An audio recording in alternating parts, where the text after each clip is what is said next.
Hi there, we're still at Trailguide to the Body and still at Spine and Thorax, this time moving on to page 205. As you can see in the image here, um, all the suboccipitals where we have the rectus capitis posterior major and we have the rectus capitis posterior minor. Okay, and we also have the oblique capitis superior, and we also have the oblique capitis inferior. This is really important to know the location and positioning. The 8 small suboccipitals are the deepest muscles of the upper posterior neck. They're involved in stabilizing the axis and atlas and in creating intrinsic movements such as rocking and tilting of the head. To outline the suboccipital's location, find the spinous process of C2, to the transverse process of C1, and the space between the superior nuchal line of the occiput and C2. The upper fibers of the trapezius can also be used as a marker. The lateral edge of the muscle is the same width as the suboccipitals.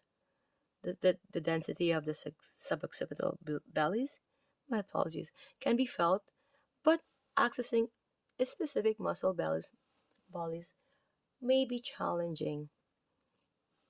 So looking at the image here, okay, we have all the muscles. If you were to rock and tilt the head back into extension, all these muscles are involved: the rectus capitis posterior, major and minor, and the oblique capitis superior. Okay, for action of the rectus capitis posterior major and the oblique capitis inferior is to rotate the head to the same side. Okay, and also the action for the oblique capitis superior is to laterally flex the head to the same side. Okay, you can see the origin of the rectus capitis posterior major, right? And the insertion, you see the spinous process of the axis C2, okay? And the inferior nuchal line of the occiput is the insertion.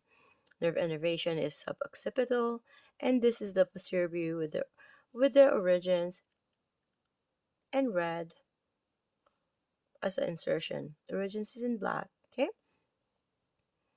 so we have here the rectus capitis posterior minor. You can see here, right? The origin is at the tubercle of the posterior arc of the atlas, right? And the insertion is at the inferior nuchal line of the occiput, and nerve innervation is suboccipital. And again, this is rectus capitis posterior minor. Okay, we're moving ahead to oblique capitis superior. Okay, so we can see here, it's highlighted.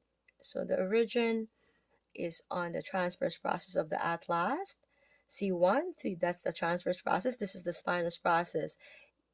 We all know that there's no spinous process for C1, and that is the transverse process, or TBPs. Okay, and insertion is between the nuchal line of the occiput, and nerve innervation is suboccipital, again oblique capitis superior. So moving forward to oblique capitis inferior, as we can see here in the image here, it's highlighted.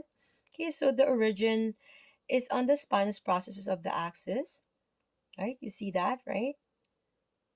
Again, this is the spinous process, transverse process, spinous process, transverse process, and that's where it is inserted. Okay, and the nerve innervation is suboccipital.